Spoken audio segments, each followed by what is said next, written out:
Halo semua, Assalamualaikum warahmatullahi wabarakatuh. Ini merupakan video penjelasan untuk mata kuliah manajemen produksi pertemuan keempat, bagian ketiga.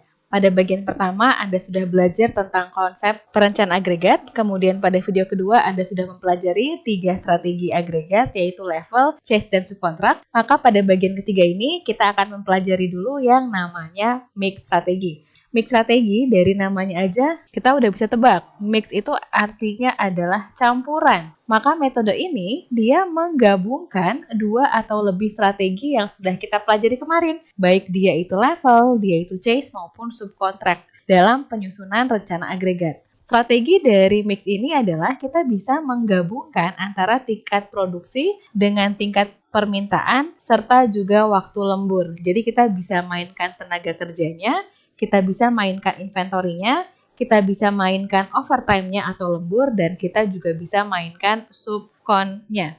Kalau misalnya konsep dari level, chase, dan subkontrak kemarin sudah paham, akan sangat mudah untuk memahami mix strategi ini. Ini merupakan tabel untuk mix strategi, jadi kita punya data hasil forecast untuk permintaan, lalu kita punya data untuk berapa tenaga kerja yang digunakan, lalu ada data hiring-firing, kapan penambahan tenaga kerja atau hiring, dan kapan pengurangan tenaga kerja atau firing, lalu ada production RT, lalu ada production OT, yaitu jumlah unit yang diproduksi pada waktu lembur. Ada batasannya, kemarin kita ketahui bahwa batasannya maksimal itu hanya 20% dari apa yang dilakukan di lembur. Apa yang dilakukan pada waktu normal? Kalau waktu normalnya dia bisa memproduksi sebanyak 350, maka kapasitas lembur yang dapat digunakan hanya maksimal 70, nggak bisa lebih dari ini. Lalu ada subkontrak, yaitu berapa banyak unit yang akan kita serahkan ke perusahaan lain, tapi biasanya harganya lebih mahal. Lalu ada akumulasi inventory, berapa barang yang akan tersimpan di gudang. Nanti biayanya ada biaya produksi pada waktu normal, biaya produksi pada waktu lembur, biaya subkontrak, biaya inventory, biaya hiring firing, dan total biaya yang menjumlahkan seluruh biaya. Karena konsepnya sudah kita perkenalkan pada video sebelumnya, maka kita langsung saja menggunakan Excel untuk perhitungannya. Sudah saya pindahkan ke sini, ada periode, forecast, tenaga kerja, hiring firing, production pada waktu reguler, production pada waktu lembur, produksi yang disubkontrakan ke perusahaan lain, dan akumulasi inventory. Tapi kalau misalnya Anda bingung, langsung loncat ke akumulasi inventory, kita tambahkan kolom inventory-nya juga nggak masalah, sama aja. Kita akan coba dulu di periode pertama. Kemarin kita tahu bahwa si perusahaan punya 7 orang tenaga kerja. Berarti belum ada hiring firing di sini, maka produksinya adalah jumlah tenaga kerja dikali kemampuan per hari dikali jumlah hari kerja pada satu periode. Kita peroleh 350. Overtime-nya belum perlu, production-nya juga belum perlu. Karena apa? Karena masih memenuhi. Inventory-nya berapa? Pada metode mix, maka perhitungan inventory-nya adalah jumlah barang yang diproduksi pada waktu normal atau regular time, jumlah barang yang diproduksi pada waktu lembur atau overtime, dan jumlah barang yang disubkontrakan. Ketiga jumlah barang yang diproduksi ini lalu dikurangi dengan nilai permintaannya. Kita peroleh nilainya sekian, kemudian inventari akumulasinya adalah nilai inventory yang awal. 44-nya kita langsung masukkan ke gudang. Periode kedua, jumlah tenaga kerjanya katakanlah saya mau sama dulu deh. Jangan nambah dulu, kita lihat cukup atau enggak. Maka ini bisa kita copy untuk produksi regulernya. Kita copy saja formulanya. Kemudian inventory-nya juga bisa kita copy formulanya. Kemudian akumulasi inventory-nya apa? Sama dengan akumulasi inventory periode sebelumnya ditambah dengan inventory pada periode yang sama. Kita peroleh 37, artinya masih cukup.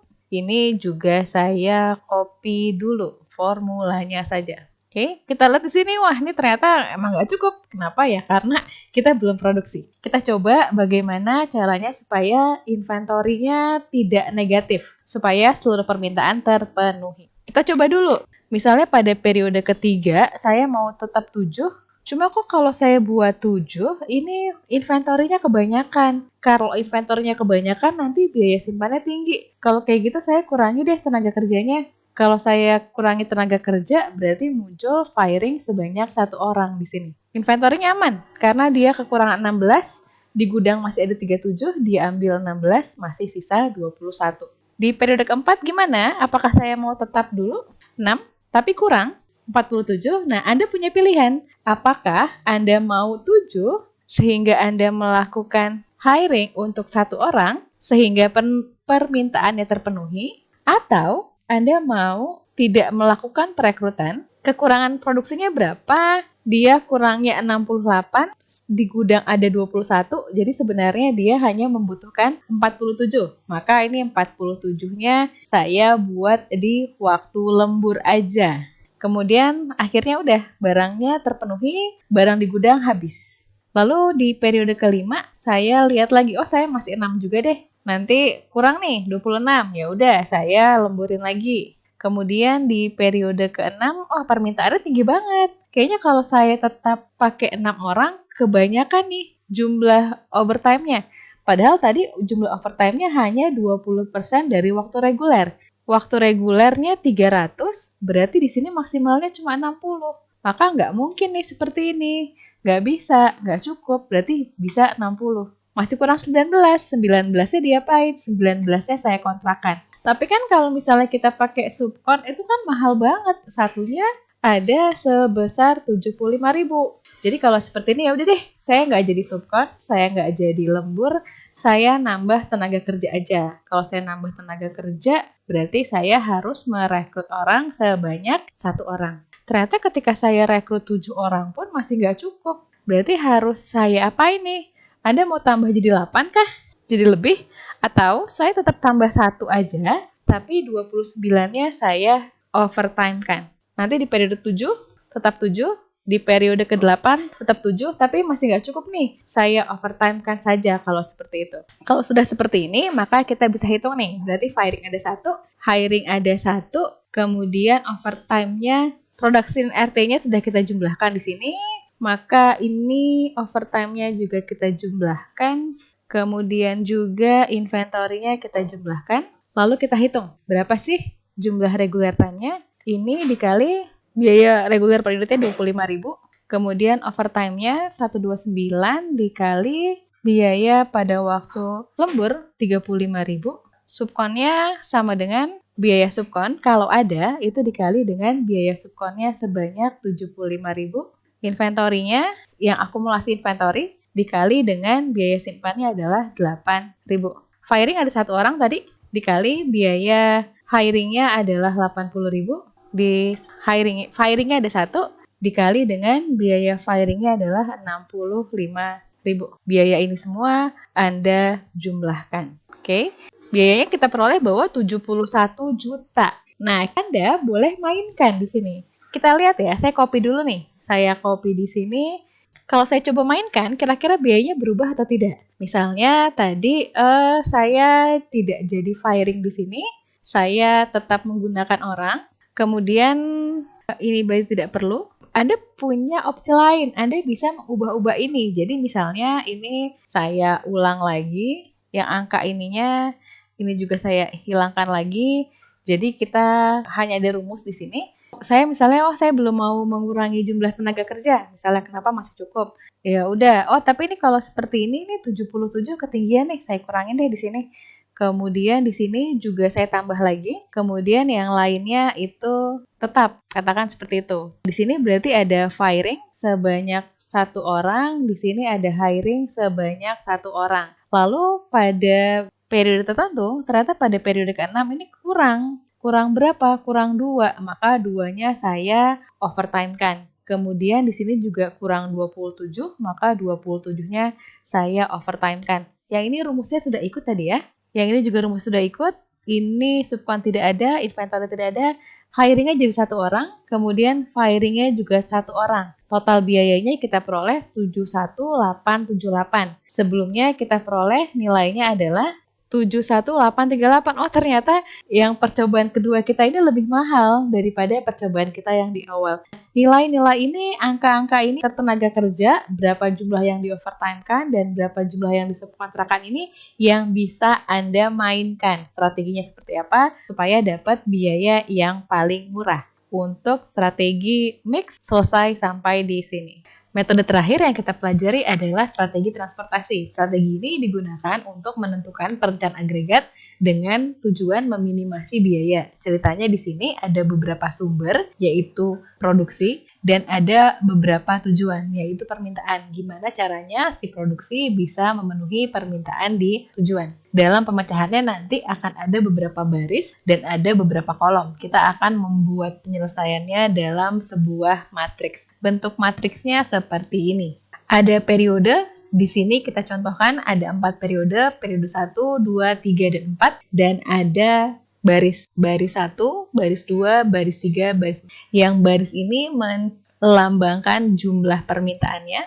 Di periode pertama ada 306, 375 di kedua, di ketiga 316, dan di keempat ada 368. Masing-masing periode perusahaan dapat menentukan apakah dia akan menggunakan waktu reguler, menggunakan overtime, atau menggunakan subkontrak. Ada biayanya. Biaya ini dalam satuan ribu ya, jadi 25.000, 35.000, dan 80.000. Dan di atas ini ada angka 8, artinya 8.000, 16.000, dan 24.000. Jadi kalau dia diproduksi pada periode pertama untuk memenuhi permintaan pertama, jadi seperti ini, itu biaya regulernya adalah 25. Kemudian biaya overtime-nya 35 dan biaya subkonnya adalah 80. Kemudian kalau dia diproduksi pada periode kedua untuk memenuhi permintaan pada periode kedua, maka biayanya adalah 25, overtime-nya 35, subkontraknya 80. Periode ketiga juga seperti itu, dia diproduksi pada periode ketiga, digunakan untuk memenuhi permintaan periode ketiga, maka biayanya adalah 25, 35, dan 80.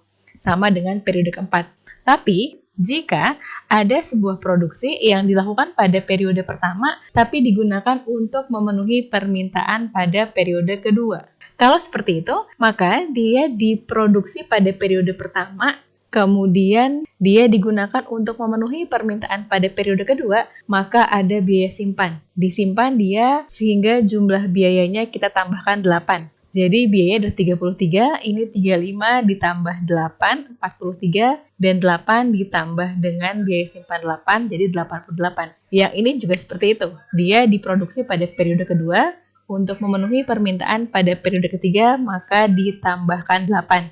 Gimana kalau dia itu disimpannya itu 2 periode? Jadi dia diproduksi pada periode pertama, tapi untuk memenuhi permintaan di periode ketiga. Artinya dia disimpan 1 periode, disimpan lagi 1 periode. Berarti tambah 8, 33 tambah 8 lagi jadi 41. Ini juga sama, 33 disimpan 1 periode lagi, tambah 8. Tapi kalau dia disimpan lebih lama lagi, maka ditambah 8 lagi. Itu maksud dari biaya-biaya yang ada pada kolom ini. Masing-masing punya kapasitas. Tadi jumlah pekerjanya ada 7, kemudian masing-masing orang mampu memproduksi 10 dan 1 minggu terdiri dari 5 hari kerja. Maka pada waktu reguler, biaya total produksi yang dapat dilakukan hanya 350. Kemudian overtime, dia hanya 20% dari regular time. Berarti dia hanya 20% dari 350, maka kapasitas maksimalnya hanya 70. Untuk subkontrak, kita asumsikan di sini misalnya dia nggak terbatas. Artinya berapapun jumlahnya dapat dipenuhi oleh pabrik. Itu konsep dasarnya, sekarang kita coba untuk perhitungannya. Kita mulai dari periode pertama, maka pada periode pertama kita punya pilihan ini. Secara rasional, kita harus pilih yang biayanya paling murah. Di antara 3 ini yang paling murah adalah 25. Maka seluruh permintaan yang ada kita alokasikan pada biaya yang paling murah, 306. Maka permintaan sudah terpenuhi. Sekarang kita lanjut ke periode kedua, maka kita akan menggunakan kolom yang ini. Permintaannya ada 375. Maka kita alokasikan dulu yang paling murah. Anda cari mana yang paling murah. Yang paling murah adalah ini. Karena ini yang paling murah, kita alokasikan sejumlah maksimalnya, yaitu 350. 350 sudah terpenuhi, berarti masih ada 25 unit yang harus kita alokasikan lagi. 25 unit ini kita taruh di mana? Anda cari lagi, mana yang paling murah setelah 25. Maka di sini yang paling murah adalah 33. Bisa nggak kita alokasikan di 33? Anda lihat, dia punya kapasitas 350, baru terpakai 306, berarti masih ada sisa slot 4. Kalau sisa slotnya 4, bisa dipakai 25 nggak? Bisa, berarti kita masukkan di sini. Dia produksi di periode pertama, kemudian disimpan sebanyak 25, lalu dia produksi sebanyak 350. 25 tambah 350, berarti seluruh permintaan pada periode kedua terpenuhi. Kita lanjut lagi ke periode ketiga. Periode ketiga kita punya pilihan sebanyak ini. Mana yang paling murah? Yang paling murah adalah periode ketiga, yaitu 25. Permintaan ada 316, kapasitasnya 350, maka bisa kita alokasikan semuanya 316. Maka permintaan semuanya terpenuhi. Periode keempat, Anda punya pilihan sebanyak ini. Kita cari mana yang paling murah. Yang paling murah adalah 25. Permintaannya 368. Kita alokasikan semaksimal mungkin di biaya yang paling murah, yaitu 350. Artinya masih belum cukup. 350, dia masih ada sisa 18 lagi yang belum terpenuhi. Anda lihat di sini, mana yang paling murah setelah 25. Anda cari mana yang paling murah, oh ternyata yang paling murah 33. Bisa nggak nih kita selipkan? Kita lihat dulu, dia kapasitas 350, kemudian sudah dipakai 316, berarti masih ada sisa sebanyak 34. Bisa nggak 18 masuk? Bisa, 18. 18 ditambah 350, berarti keseluruhannya sudah terpenuhi. Sekarang kita coba yang lebih besar lagi. Ini ada 8 periode tadi ya. Tadi kita sudah selesai di sini, sudah buat 25, 350, periode ketiga 316, dan tadi periode keempat 18, 350. Kita sekarang maju lagi ke periode kelima. Periode kelima, dari seluruh pilihan ini, yang paling murah adalah 25. Permintaan 326, kapasitasnya adalah 350, maka dia bisa alokasikan semuanya 326. Selesai? Ini tadi udah selesai. Kita ke periode ke-6 sekarang. Periode ke-6, 379. Kita lihat lagi di sini mana yang paling kecil. Yang paling kecil 25. 25 kapasitasnya 350. Kita alokasikan seluruhnya 350. Berarti masih kurang sebanyak 29 unit lagi. Lalu kita cari lagi. Kita cari lagi mana lagi yang paling murah. Maka yang paling murah adalah 33. Bisa nggak kita alokasikan 29? Tadi kapasitasnya 350, sudah digunakan sebanyak 326, berarti sisanya tinggal 24. Hanya ini yang bisa digunakan. Kita ambil 24, sedangkan sisanya 29 masih kurang 5. 5-nya nih kita apain? Kita cari lagi. Setelah 33, mana lagi nih yang paling murah? Cari lagi, kita peroleh bahwa ternyata yang paling murah adalah di 35 berikutnya. 35 berikutnya kurang 5, maka kita peroleh masukkan angkanya di sini. 35, maka 350 tambah 24 tambah 25, 379 ini terpenuhi. Periode ke-7, 336, cari mana yang paling murah. Yang paling murah ada 25, 336 masih masuk kapasitas, langsung kita masukin semua, permintaan terpenuhi. Pada periode ke-8, 391, kita coba lihat lagi, pilihannya ada sebanyak ini. Kita coba yang paling murah 25, kita alokasikan semuanya 350 sesuai kapasitas, masih tersisa 41. 41 kita cari lagi mana yang paling murah. Ternyata yang paling murah adalah 33. 33 punya kapasitas 350, sudah digunakan 336, tinggal 14. Maksimal cuma 14 yang dapat dialokasikan. Dialokasikan 14 berarti masih kurang 27. 27-nya saya taruh di mana? Cari lagi mana yang paling murah, ternyata yang paling murah ada di sini. Overtime pada periode ke-8. Masukkan angkanya 27, masih masuk karena kapasitas 70, seluruh permintaan pada periode ke-8 berarti sudah terpenuhi. Anda sudah selesaikan ini, langkah selanjutnya adalah Anda kalikan. Berarti pada periode 1, itu biayanya adalah 306 kali 25 ditambah 25 kali 33 untuk regular time-nya. Kemudian pada periode kedua, 350 kali 25. Kemudian pada periode ketiga, 316 kali 25 ditambah 18 kali 33. Pada periode kelima, 306 kali 25.000 ditambah 24 kali 33.000 dan seterusnya. Anda hitung biayanya menggunakan tabel seperti ini, sehingga nanti kita bisa peroleh berapa total keseluruhan untuk 8 periode. Dari kelima metode yang sudah kita hitung, maka kita bisa membuat rangkuman seperti ini. Keunggulan dan kelemahan dari masing-masing metode. Metode agregat mana yang paling baik? Ketika Anda lakukan perhitungan, Anda harus mempertimbangkan antara hasil agregat menggunakan level, chase, subkontrak, mix, dan transportation. Anda bandingkan jumlah nilainya, kemudian Anda pilih mana yang menghasilkan biaya total paling rendah. Materi perencanaan agregat selesai sampai di sini. Terima kasih, selamat belajar.